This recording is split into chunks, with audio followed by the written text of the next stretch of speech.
saya nomor 1. Mestinya saya dong yang jadi anggota DPR gitu. Seorang kader itu dia tidak minta dipilih, tapi dia siap untuk dipilih. Seorang kader itu siap untuk tidak ditempatkan dan siap untuk ditempatkan. Itu seorang kader. Apapun yang diminta oleh dakwah ini siap. Karena kita punya keyakinan ini sudah dipertimbangkan oleh dakwah. Seorang kader itu siap dimanapun dia ditempatkan. Siap juga dimanapun tidak ditempatkan. Itu seorang kader harusnya begitu. Dulu itu saya ditunjuk oleh dakwah ini untuk menjadi ketua DPD Kutai. Bukan Kutai Kartanegara, Kutai. Kutai sampai Kutai Timur. Sampai Kutai Timur, sampai ke Mahulu. Iya. Padahal waktu itu kita nggak punya apa-apa.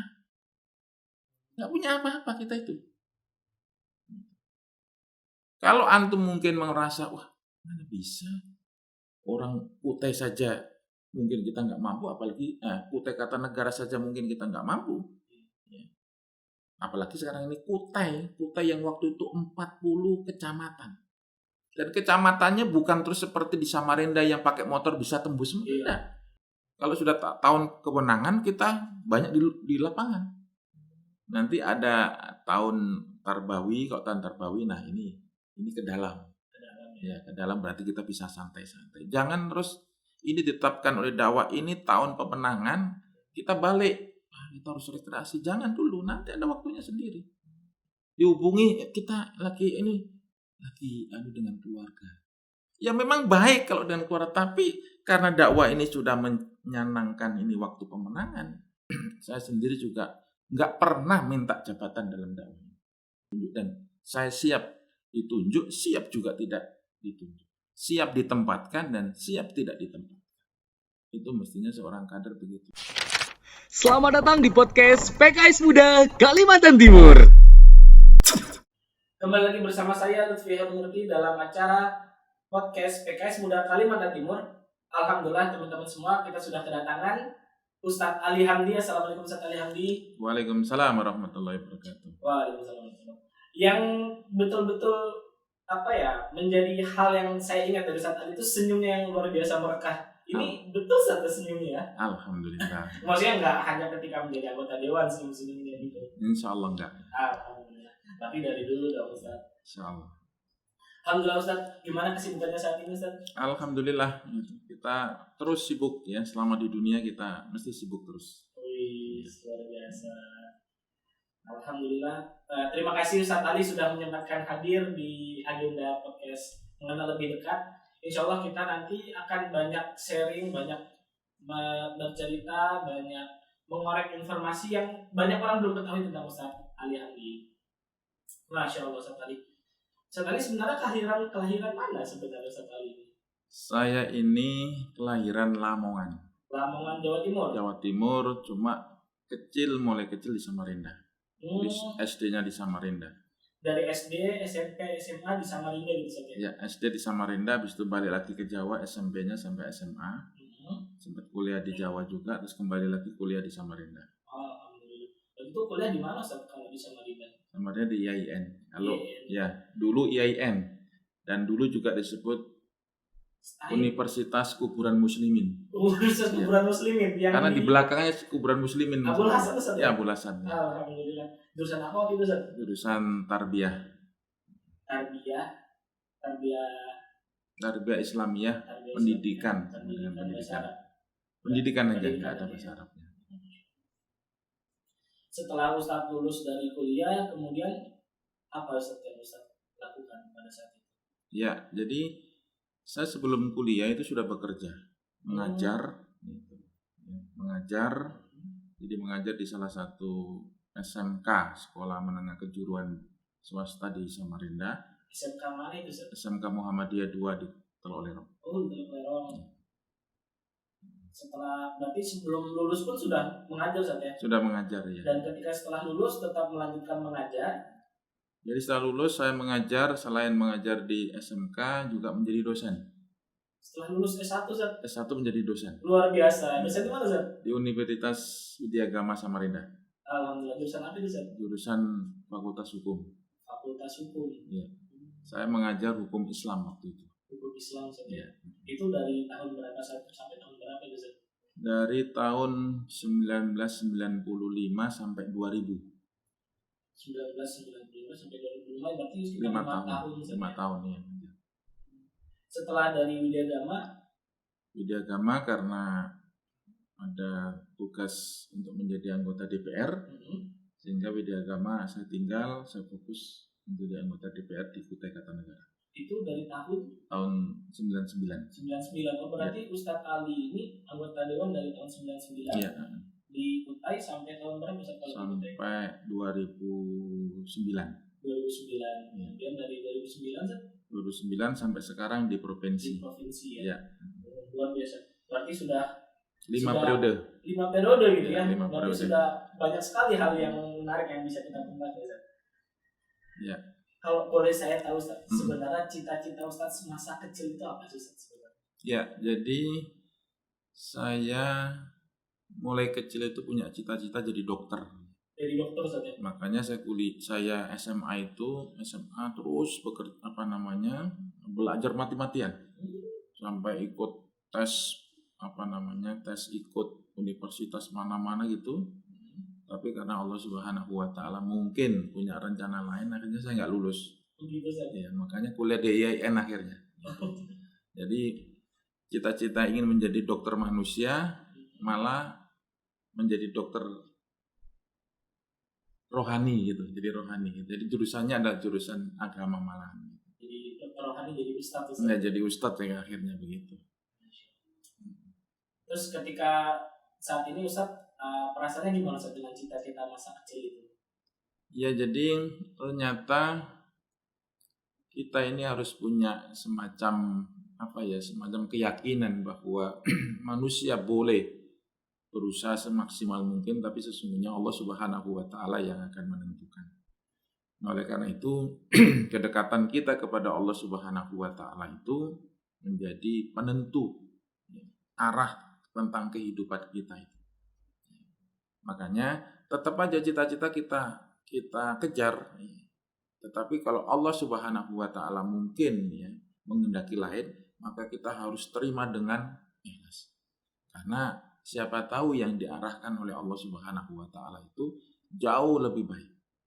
Makanya dalam sebuah ayat dikatakan wa antakrahu syai'a wa huwa khairul lakum wa antuhibbu syai'a wa huwa syarrul lakum. Boleh jadi sesuatu yang mungkin kita anggap kurang baik ya, itu ternyata menurut Allah itu jauh lebih baik. Dan kemungkinan sesuatu yang mungkin kita anggap baik ternyata menurut Allah nggak baik. Makanya tatkala apa yang kita cita-citakan terus mungkin kurang berhasil, maka kita harus bertawakal kepada Allah dan insya Allah Allah akan memberikan yang terbaik kepada kita. Kalau boleh tahu Ustadz, prinsip hidup yang Ustadz pegang sampai saat ini itu apa Ustadz? Ya, prinsip hidup yang selama ini saya pegang adalah kita harus bekerja keras. Bekerja keras, sungguh-sungguh, terus pantang menyerah. Jadi bekerja keras, sungguh-sungguh, dan pantang menyerah. Insya Allah, ya kalau memang kita ini sungguh-sungguh dalam hidup ini, pasti Allah akan berikan jalan. Makanya kepada para pemuda nih, gitu. Mulai sekarang ini, kalau memang kita diamani oleh orang tua belajar, suruh kuliah sungguh-sungguh. Ya, semaksimal mungkin. Kuliah sungguh-sungguh, nanti kalau memang sudah lulus, nanti Allah akan arahkan kepada kita. Makanya selain juga kita sungguh-sungguh belajar tadi ya, nah pendekatan diri kepada Allah ini yang harus kita bangun juga. Supaya apa? Supaya antara keinginan kita dengan apa yang menjadi takdir Allah itu selaras. Gitu. Jadi sinkron saat ya? Iya, sinkron begitu. Gitu. Berarti sebagai seorang ustadz, hafalnya tentu banyak ya Ustadz? Ya, kalau banyak sih enggak. Ya. Iya. Tapi kalau ada orang yang membaca Quran, insya Allah, oh ini di surat apa gitu, insya Allah tahu lah begitu. Berapa ya Ustadz? Kalau pernah ini kalau sekarang, kalau yang pernah dihafal itu juz 30, juz 29, juz 28, juz 1, dan juz 2. 5 juz berarti. Iya. Luar biasa. Itu yang pernah ya, Iya. itu yang pernah gitu. Dalam aktivitas Ustaz yang padat itu kan biasanya kita untuk mengurangi kejenuhan itu kan dengan hobi Ustaz. Nah, hobi Ustaz itu apa sebenarnya? Jadi hobi saya kalau secara duniawi itu olahraga.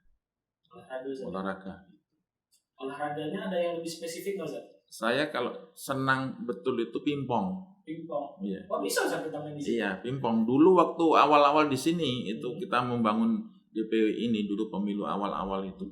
Kita kalau habis konsolidasi di lapangan jam 1, jam 2 kita main pingpong di sini. Ya, main pingpong di sini. Dulunya itu seperti itu. Jadi selain main pingpong yang saya lihat karena memang ada hubungannya dengan olahraga, itu berkebun karena itu juga bagian daripada olahraga. Saya berkebunnya itu untuk menggerakkan tubuh dan alhamdulillah ya, dengan bergerak terus itu tubuh kita insya Allah semakin fit.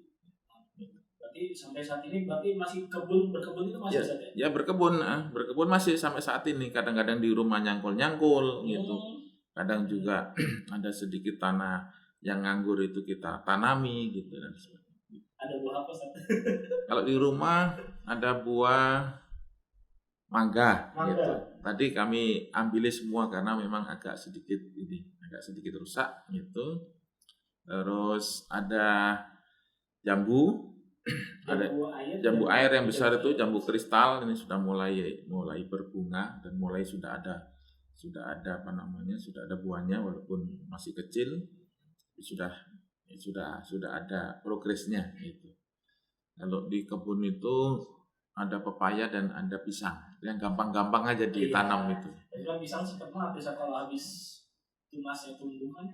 Ya karena kalau pisang itu tunasnya tumbuh ya sudah ini hebatnya pisang itu kalau dia sudah berbuah dia mati. Ya, nanti dia akan menumbuhkan generasi yang baru. Gitu dan itu sebenarnya juga merupakan isyaratnya kalau kita ini sebagai gerakan dakwah ini kalau mungkin para masyayikh kita ada yang dipanggil oleh Allah paling enggak harus tumbuh 100, tumbuh 200 orang-orang yang akan menggantikan beliau. Kalau boleh ini Ustaz, boleh lebih jauh. Dulu Ustaz menikah itu di usia berapa Ustaz? Ya saya menikah, nah ini juga. Saya dulu hidup itu punya targetnya. Jadi target saya pertama kali yang saya ini tuh saya sebelum 25 itu harus menikah. Dan tercapai Ustaz? Dan alhamdulillah umur 24 sudah menikah. Alhamdulillah. Gitu. Dan waktu menikah saya masih kuliah. Masih kuliah.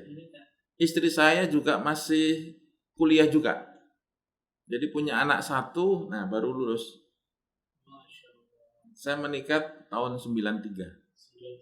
Ya. Dan kan Ustaz ketika kuliah kan juga sudah mengajar. Sudah mengajar ya, sudah bekerja. Dan perlu antum ketahui ya, waktu itu saya mengajar itu gaji hanya 50.000. Sewa rumah 25.000 coba. Menikah berani menikah itu. Berarti pas-pasan banget. Ya pas-pasan gitu.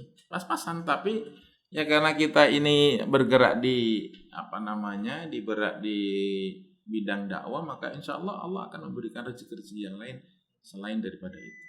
Jadi itu saja keyakinan atas ini kehendak Allah ya. Kehendak Allah dan rezeki itu sudah dijatah oleh Allah itu memang sudah benar. Kalau menurut Ustaz melihat fenomena saat ini banyak remaja menikah di usia 20, di usia ada yang belasan tahun bahkan itu seperti apa pernikahan? Kalau menikah muda itu dia punya cita-cita yang memang atau punya tujuan hidupnya jelas, enggak masalah. Yang kurang bagus itu kalau dia enggak ngerti tujuan pernikahan apa, terus tujuan hidupnya itu kemana. Nah itu biasanya dia kandas di jalan. Tapi kalau dia punya cita-cita, punya semacam planning ke depan, nanti begini, itu insya Allah dia akan sukses. Tapi kalau dia sendiri aja nggak bisa nyebutin, Itu nggak bisa gitu, tahun segini harus apa, tahun segini. Saya dulu juga punya planning.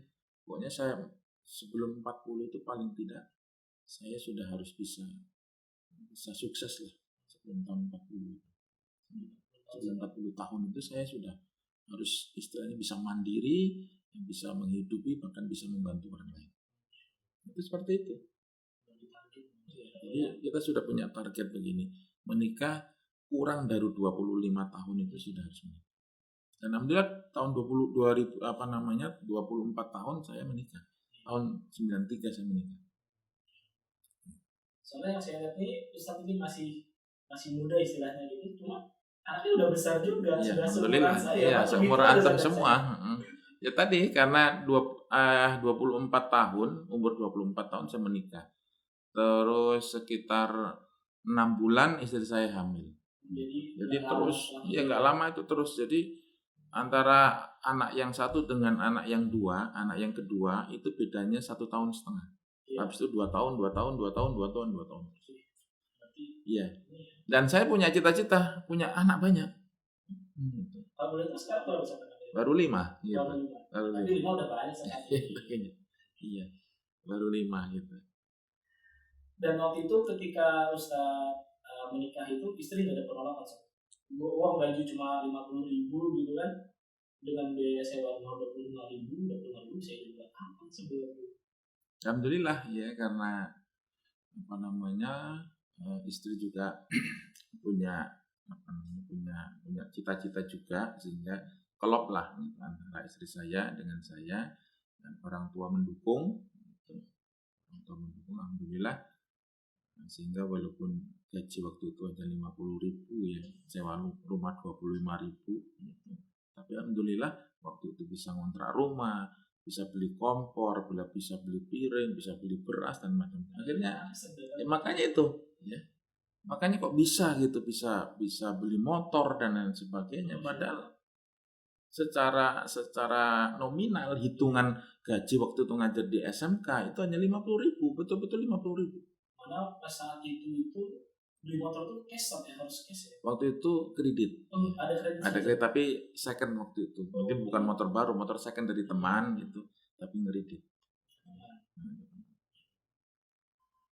Ustaz boleh minta tips dan trik ya Ustaz untuk persiapan menikah muda, untuk kan banyak anak muda juga.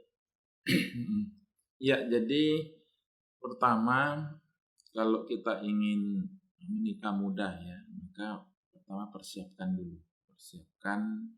semacam planning nanti apa.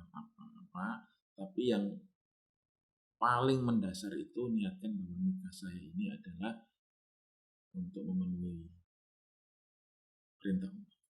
Jadi niatnya karena Allah. Makanya dalam surah Al-Ahzab atau surah Rum itu dikatakan ingka nufukoro ya. Kalau sekiranya kalian itu miskin, maka Allah akan mengayakan kalian. Jadi kalau kalian itu nanti dalam pernikahan itu terus awalnya itu dalam keadaan nggak punya apa-apa, maka sesungguhnya Allah Subhanahu wa Ta'ala akan memberikan kekayaan kepada kita. Makanya harus yakin nih, saya menikah ini agar saya tidak melakukan kemaksiatan, memenuhi perintah Allah Subhanahu wa Ta'ala, menjalankan ibadah dan sebagainya, maka insya Allah Allah akan berikan jalan kepada kita. Oke Ustaz, kita masuk ke sesi rapid test. Ya. Nanti ada beberapa pertanyaan yang akan saya lontarkan. Silahkan Ustaz menjawab.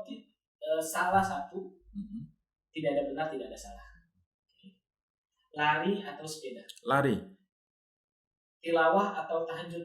Tahajud. Mobil atau motor? Mobil. Bekerja di kantor atau di lapangan? Di lapangan. Ya. Menikah setelah mapan atau sebelum mapan? Sebelum mapan. Oke, cukup sedikit aja pertanyaan yang kita siapkan. Kalau boleh ditelisik lebih jauh, Ustaz. Silakan. Tadi kenapa Ustaz memilih menikah setelah mapan atau menikah sebelum mapan dibandingkan setelah mapan? Sedangkan yang kita tahu orang tua saat ini tuh realistis gitu. Kalau dia belum mapan, apa yang bisa dijamin untuk anaknya? Ya, itulah salah satu keyakinan saya bahwa sesungguhnya Allah itu pasti akan memberikan rezeki. Makanya kalau kita mau menikah terus mikir-mikir, wah saya belum punya ini, belum punya, nggak nikah nanti ya. Sementara umur ini berjalan terus, Iya. ya. Nggak akan nikah. Dan perlu antum ketahui kalau kita sudah menikah, istilahnya umurnya sudah lanjut, mungkin di atas 30-an lebih gitu ya, 40 atau bahkan sampai 40 lebih, itu nanti kalau bisa langsung punya anak. Kalau nggak punya anak, mungkin 5 tahun lagi baru punya anak. Kita terus terang belum bisa menikmati anak-anak kita bisa mandiri, mungkin kita sudah dalam kondisi ya kalau memang sehat terus. Kalau memang Allah mungkin memberikan penyakit kita tiba-tiba, sekarang ini kan penyakit banyak yang tiba-tiba, stroke, jantung, macam-macam. Nah itu kita nggak bisa. Ya. Makanya jangan takut dengan namanya tidak mapan. Tatkala kita nanti menikah dengan niat karena Allah Subhanahu wa Ta'ala tadi, ya, punya planning yang seperti yang saya sebutkan tadi, maka insya Allah sebagaimana janji Allah akan memberikan jalan kepada kita. Tadi Ustaz di antara lari dan sepeda Ustaz memilih lari. Ada alasan khusus? Iya. Jadi saya itu mulai muda dulu. Jadi mulai muda itu nanti saya tahun umur 40 tahun saya sudah harus menjaga tubuh saya. Jadi di bawah 30 itu saya dulu gemuk. Iya, gemuk 100 lebih saya dulu itu. Masya Allah. Itu. Betul kalau 100 lebih. Iya, jadi itu olahraga saya nggak begitu terlalu saya perhatikan, tapi setelah umur mau menjelang 40, mulai makan saya jaga, olahraga saya coba untuk rutin walaupun ya kadang-kadang lari. Saya dulu waktu masih 40 lari. Jadi di stadion sini nih, di stadion atau dulu waktu itu di Tenggarong, Stadion Rondong Demang, sebelah Rondong Demang itu saya sering lari di situ. 2 kali putaran, 3 kali putaran. Yang jelas saya senang olahraga, lari dan jogging. Dan sepedaan malah jarang saya. Malah nggak punya saya sepeda sampai sekarang ya. Nggak punya sama sepeda. Nggak punya sama sekali sepeda. Kalau lari sering sebenarnya. Lari masih gitu. Artinya kalau lari dengan antum semua di Stadion Madia sini ya masih sanggup lah ya, mengimbangi antum. Berapa putaran Zat kalau di stadion Zat? Kalau yang di sini jalan kaki itu 10 kali saya. 10 kali itu saya mengambil di luar. Di luar, bukan di dalam stadion, di luar stadion pun yang biasa digunakan untuk keliling-keliling itu saya ngambil yang paling jauh dari titik itu. Biasa orang kan lebih dekat, saya lebih yang paling jauh. Jadi sekali putaran itu biasanya 1 kilo lebih. Jadi kalau 10 kilo jalan kaki. Itu rutin saja. Hari Selasa, Rabu, Jumat, Sabtu. 4 hari seminggu. Ya, itu minimal seperti itu. Tapi sekarang dengan adanya pandemi ini, ya, makanya sekarang lari-lari aja di rumah, terus nyangkul gitu, berkebun gitu, turun naik. Antara bekerja di kantor dan lapangan, Ustaz memilih lapangan. Padahal kan kita tahu sebagai anggota dewan kan banyak di kantor, Ustaz. Banyak berkesan harus diurus segala macam. Sebenarnya malah terbalik. Terbalik ya. Jadi di kantor itu nggak terlalu banyak. Kalau anggota DPR yang semestinya banyak di lapangan. Jadi turun ke lapangan, terus menjemput bola dan sebagainya. Itu yang mestinya dilakukan oleh anggota DPR. Jadi kalau di kantor itu hanya rapat-rapat saja. Bahkan rapatnya pun juga tidak banyak juga di kantor itu, paling paripurna dan sebagainya. Tapi banyak kan di luar. Jadi kalau 6 hari, 7 hari ya, paling rapatnya 3 hari, 4 hari banyak di luar. Tadi dan di pilihan antara mobil dan motor, sama milih motor. Kita mobil lebih nyaman, Zat. Saya milih mobil tadi. Mobil Zat? Iya, milih mobil. Saya kurangin. Saya milih mobil ya. Ya. Pertama karena terutama wilayah saya karena saya dapil Kutai Kartanegara, wilayahnya jauh, maka saya harus pilih mobil karena lebih efektif, terus bisa menjangkau ke sana kemari dan bisa optimal, bisa membawa 3 orang, 4 orang dan sebagainya. Kalau motor kan terbatas, 2 orang itu maksimal. Ustadz ketika terjun ke politik ketika awal di tahun 99 itu, apa respon keluarga terhadap itu? Ya. Jadi saya itu nggak pernah terbetik ya dalam cita-cita untuk jadi seorang politisi, itu nggak pernah. Jadi nggak pernah. Jadi ini hanya sekedar mungkin Allah saja yang mengarahkan saya ke politik. Jadi cita-cita terus sekolah nggak pernah jurusan politik. Gitu. Saya sekolah jurusan agama, kan bukan politik. Bukan istilahnya bukan politik ansih gitu, bukan. Jadi mungkin di Kaltim ini yang gelarnya SAG di Kaltim ya, itu hanya aja mungkin yang di DPRD Kaltim maupun di DPRD Kabupaten di Kaltim ya, khususnya di Kaltim. Mungkin Ana saja yang gelarnya itu SAG. Yang lainnya mungkin ada Sospol, ada yang lainnya dan lain sebagainya. Jadi seperti itu. Jadi tidak ada betik dalam pikiran atau cita-cita untuk jadi seorang politisi, itu tidak pernah.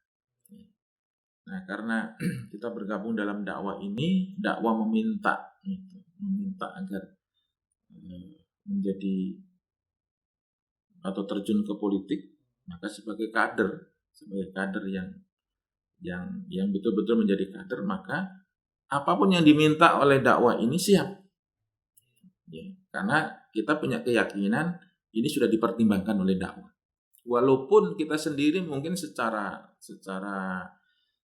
pribadi berpikir, saya jurusan agama masa disuruh jadi seorang politisi. Itu mungkin pikiran kita, tapi pikiran dakwah beda. Nah, sehingga seorang kader itu dia tidak minta dipilih, tapi dia siap untuk dipilih. Seorang kader itu siap untuk tidak ditempatkan dan siap untuk ditempatkan. Itu seorang kader. Jangan sampai nanti tatkala diminta untuk maju, ternyata nanti pada di akhirnya dia tidak terpilih terus menggerutu. Nggak boleh begitu. Nggak boleh begitu. Jadi seorang kader itu siap dimanapun dia ditempatkan. Siap juga dimanapun tidak ditempatkan. Itu seorang kader harusnya begitu. Iya, kita tinggal sama. Insya Allah akan memberikan keberkahan. Saya sendiri dulu itu saya ditunjuk oleh dakwah ini untuk menjadi ketua DPD Kutai, bukan Kutai Kartanegara, Kutai. Kutai sampai Kutai Timur. Sampai Kutai Timur sampai ke Mahulu. Iya. Padahal waktu itu kita nggak punya apa-apa. Nggak punya apa-apa kita itu. Kalau antum mungkin merasa, wah mana bisa orang Kutai saja mungkin kita nggak mampu, apalagi Kutai Kartanegara saja mungkin kita nggak mampu. Ya. Apalagi sekarang ini Kutai yang waktu itu 40 kecamatan. Dan kecamatannya bukan terus seperti di Samarinda yang pakai motor bisa tembus, enggak. Gitu. Ada yang jalan kaki, ada yang pakai sungai, itu pun juga bisa kita tembus, bisa sampai 5 hari baru bisa tembus. Semua kecamatan itu di Kutai Kartanegara atau di Kutai itu semua saya datangi dan saya pernah tiduri semua. Sampai Mahulu, sampai ujungnya Sungai Mahakam ini. Iya, sampai ujungnya Sungai Mahakam. Dan itu waktu itu pakai kapal. Bukan, itu zaman dulu, zaman tahun 99, 97, 98 itu. Jadi sudah kita datangi semua. Dan alhamdulillah kita tidak menyangka dulu PK waktu itu masih PK itu dapat 1 kursi di Kutai itu. Itu Ustadz. Waktu itu Ustadz Ardiansyah dulu pertama. Nah, saya menggantikan beliau karena beliau waktu itu ada pemecahan, ada pemekaran yang Kutai itu dibagi 3 kabupaten kota. Kutai Timur, Kutai Barat, Bontang dan Kutai Kartanegara. Ya. Itu Mahulu belum bisa. Belum, Mahulu masih masuk dalam Kutai Barat. Mahulu masih masuk Kutai Barat. Dan waktu itu Indonesia dipindah ke Kutai Timur. Kutai Timur, saya langsung karena sudah pecah. Jadi waktu itu kan semuanya masuk Kutai ya. Jadi Bontang dapat 1 kursi. Yang waktu itu Pak Nukman yang menjadi anggota DPRD, terus dikutim menjadi dapat 1 kursi, Ustadz Ardiansyah dipindahkan ke sana, saya masuk di Kutai Kartanegara. Kalau yang di Kubau seperti itu? Tidak ada, hanya 2 saja, hanya 3 saja, 3 kecamatan itu, 3 kabupaten itu yang dapat di pecahan Kutai.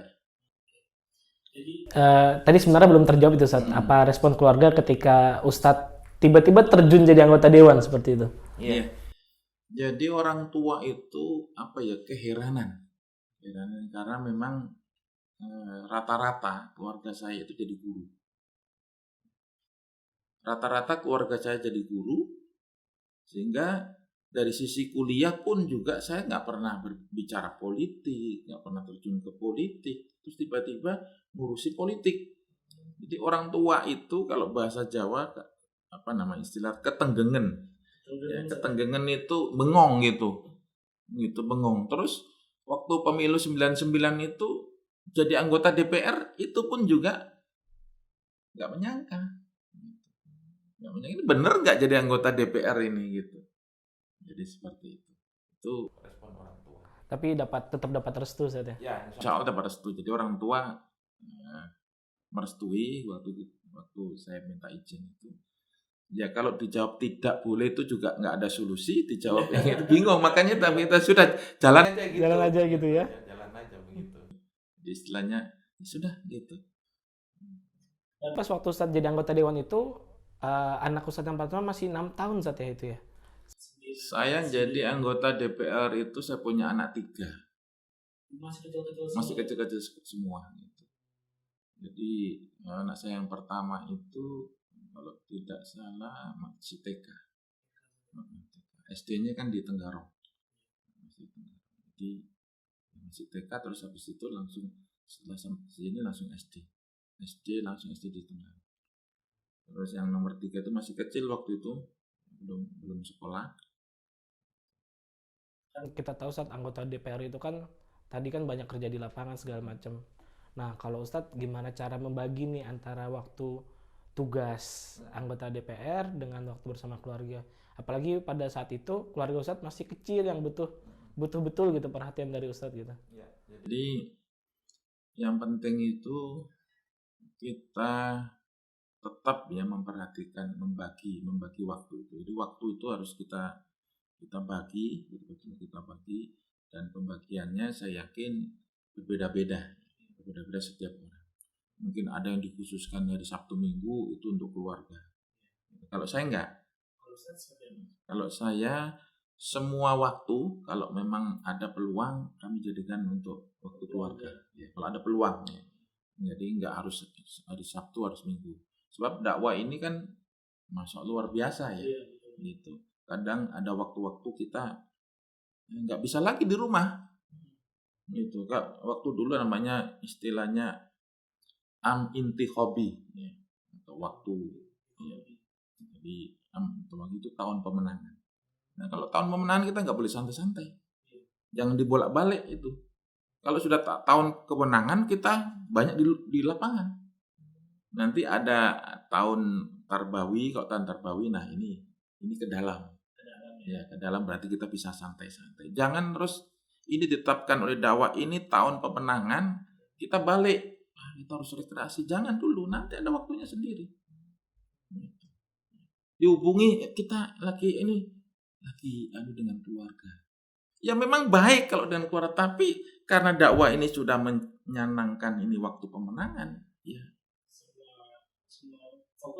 kita fokus kemenangan. Nanti keluarga kita akan berikan. Makanya bagi saya itu semua waktu itu bisa menjadi momen buat keluarga, tergantung kepada kondisi yang ada. Nggak harus hari Ahad, nggak harus hari Sabtu, bahkan hari Jumat juga bisa, hari Senin juga bisa. Gitu. Jadi seperti itu. Kalau boleh tahu Ustadz, apa yang Ustadz tanamkan betul-betul ke keluarga? Soalnya kan Ustadz jarang komunikasi kalau misalnya lagi tahun pemenangan terutama gitu kan Ustadz, banyak kesibukan segala macam. Jadi kita tanamkan bahwa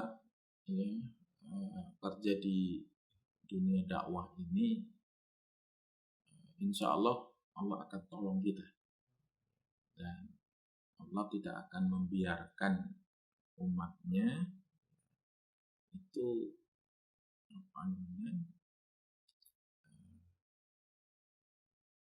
begitu saja tidak ya, tapi insya Allah Allah akan berikan sesuatu kepada kita. Jadi ini sebuah keyakinan ya, itu kita tanamkan kepada anak, istri, keluarga, bahwa insya Allah kalau kita berada dalam dakwah ini atau dalam bekerja dalam agama ini, maka insya Allah Allah juga akan memberikan pertolongan kepada kita.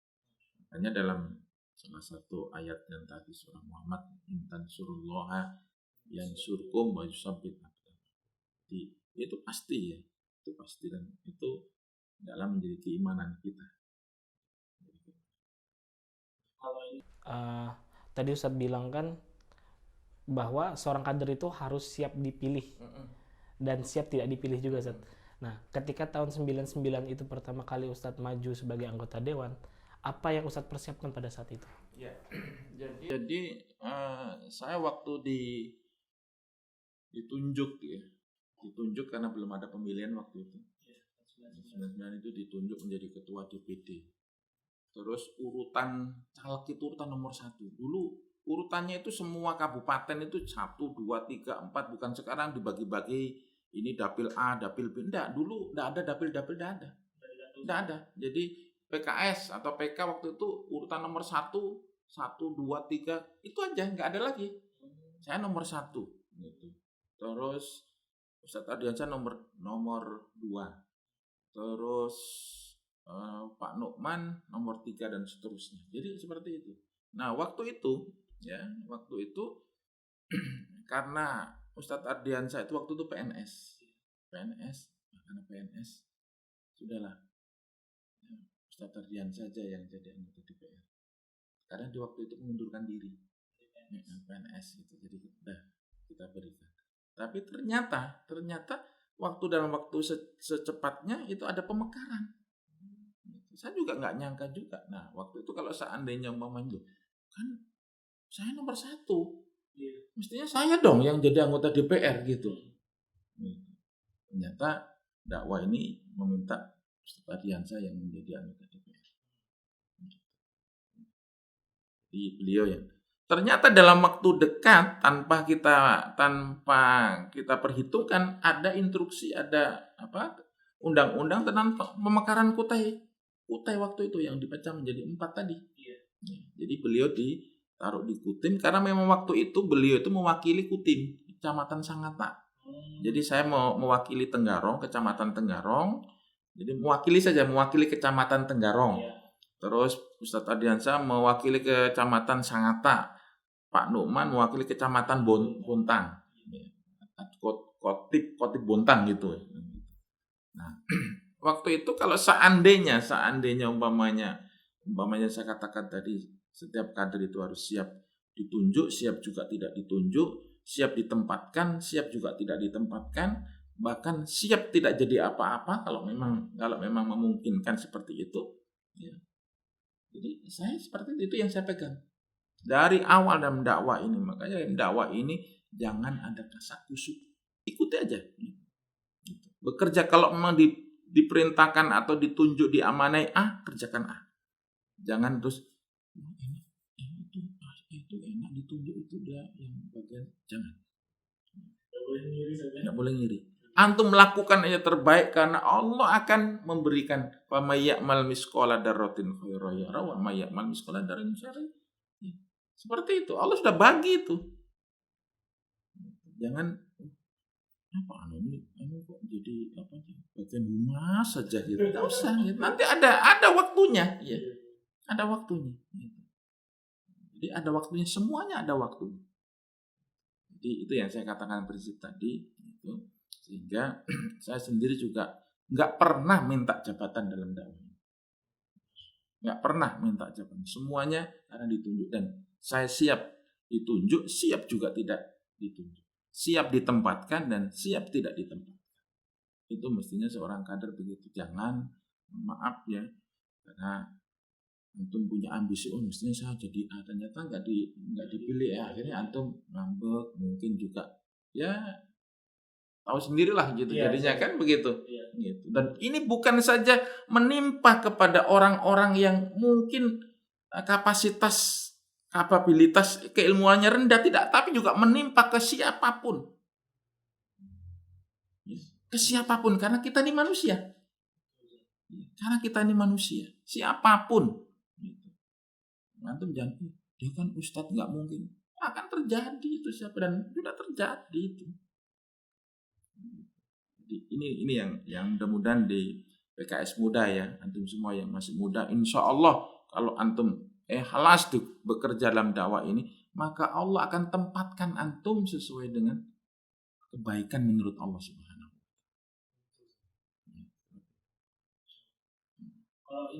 Ustadz jadi anggota dewan dari 99, kemudian di tahun 2004. Itu cara mengayomi masyarakat yang memilih Ustadz itu gimana, Ustadz? Iya. Jadi makanya saya katakan saya itu senang di lapangan. Gitu. Jadi saya dulu sering keliling aja kerjaannya itu. Iya, keliling-keliling aja gitu. Makanya saya itu kalau diminta siapapun nggak pernah kalau ada, kecuali ada benturan waktu baru saya nggak bisa. Tapi kalau nggak ada sedikit pun saya nggak bisa beralasan. Nggak bisa gitu. Nggak bisa. Coba aja antum tanya itu. Saya selalu siap kalau memang ini siap sejawab. Jadi seperti itu. Jadi orang itu meminta kita gitu karena latar belakang saya itu seorang ustadz gitu. Orang minta khutbah di mana saja saya datangi. Orang minta ceramah di mana saja saya datangi. Gitu. Jadi seperti itu. Jadi jangan menolak gitu. Antum itu belum sudah menolak ya nanti itu. Permintaan masyarakat apapun kita. Iya, apapun ya kita penuhi gitu. Saya kemarin itu mengisi di daerah Margasari. Margasari itu ternyata masuk ke jalan setapak, jalan kaki, mobil nggak bisa, habis itu jalan kaki sawah.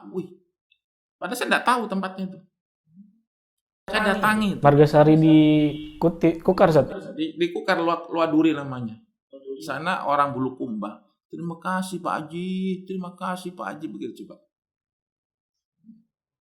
Itu yang mungkin orang terkesan dengan anak itu mungkin itu. Gitu. Jadi sebenarnya terus terang anak sendiri itu ya khutbah itu sebenarnya kan bagi seorang politisi itu sudah kampanye sudah disebutkan yang khutbah hari ini Ustadz Ali Hamdi anggota DPR. Orang kan tahu itu sudah kampanye sudah. Iya kan? Satu poin, padahal isi masjidnya ada 500 orang itu sudah.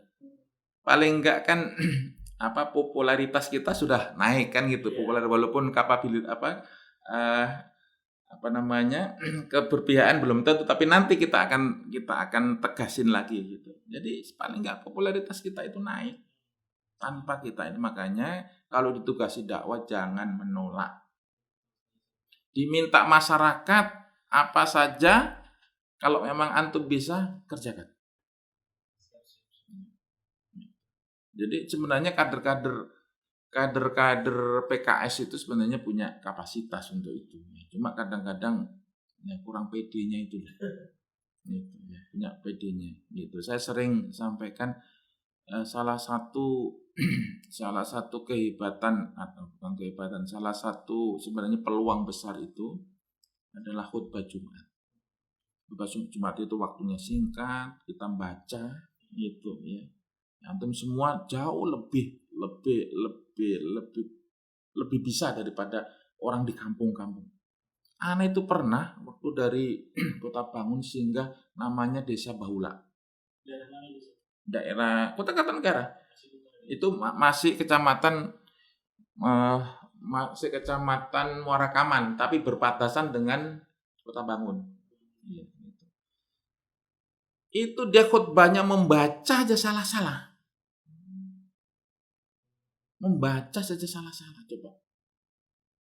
Coba kalau seandainya itu kader-kader PKS kan insya Allah baca bisa lah gitu. Ya, bisa. Nah ini kadang-kadang kurang PD-nya seperti itu.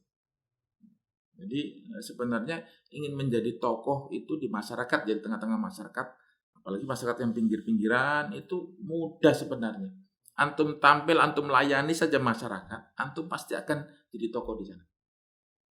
Ada kerja bakti, antum duluan. Ada apa-apa keperluan masyarakat, antum duluan gitu ya. Antum paling tidak bukan terus antum minta. Enggak, paling tidak antum ada di situ.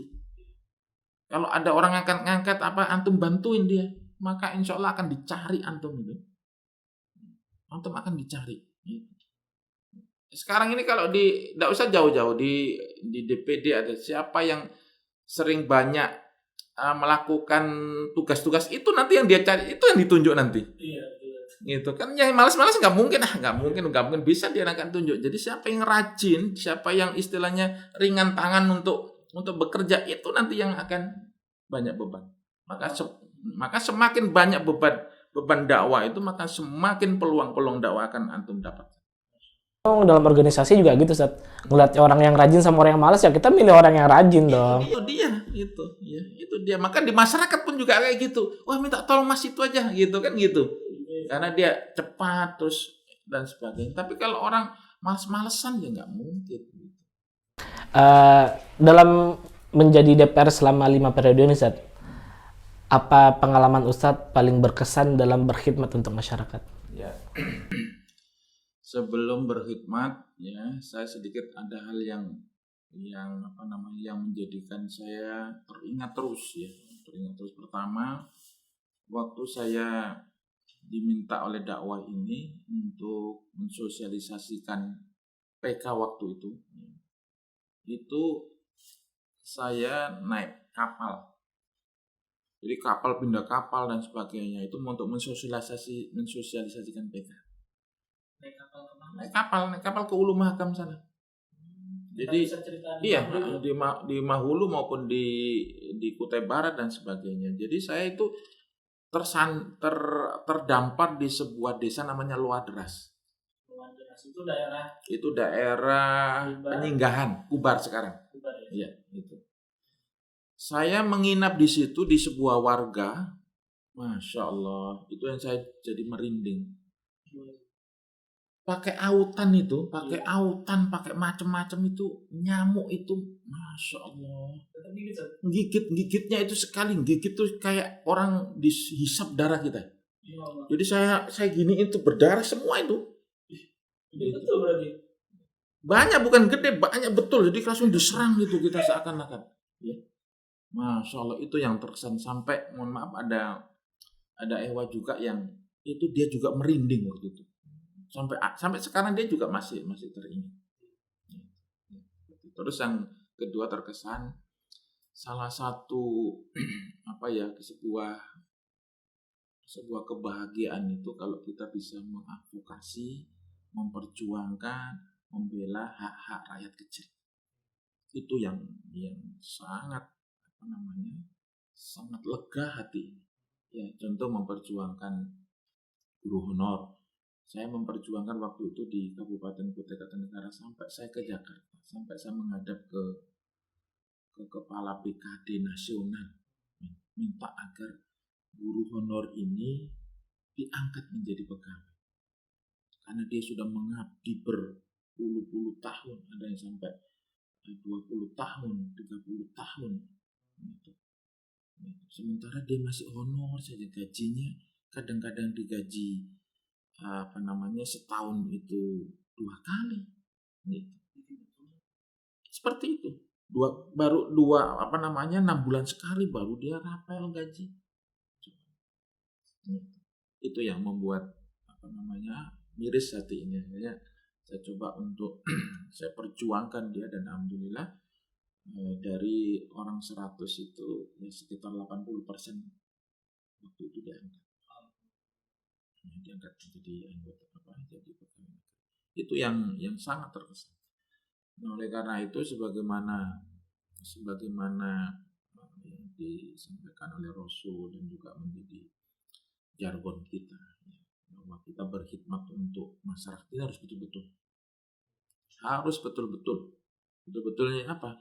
Setiap ada kesulitan masyarakat secara umum, ya, tidak pribadi-pribadi. Kalau pribadi-pribadi kurang. Secara umum, contoh ada kebakaran di suatu tempat, maka PKS harus berada paling duluan di situ.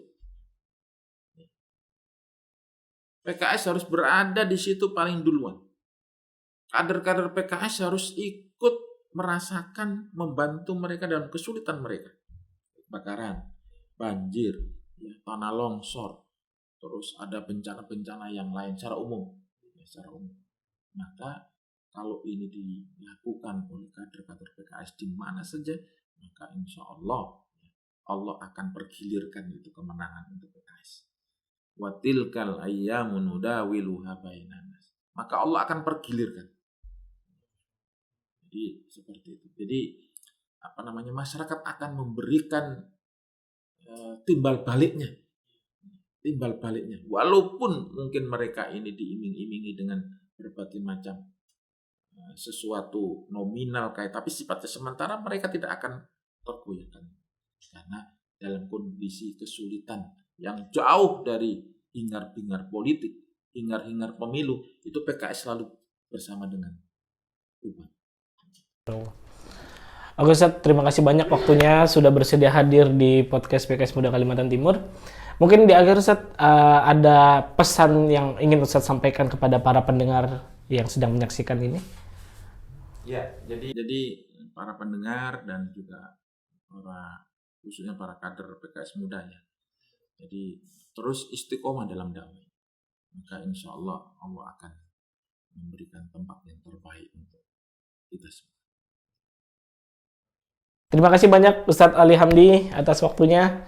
Oke, para pendengar sekalian, kita cukupkan episode mengenal lebih dekat yang kedua bersama Ustadz Ali Hamdi.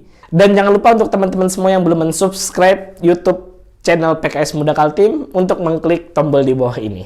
Oke, kita cukupkan. Assalamualaikum warahmatullahi wabarakatuh. Waalaikumsalam.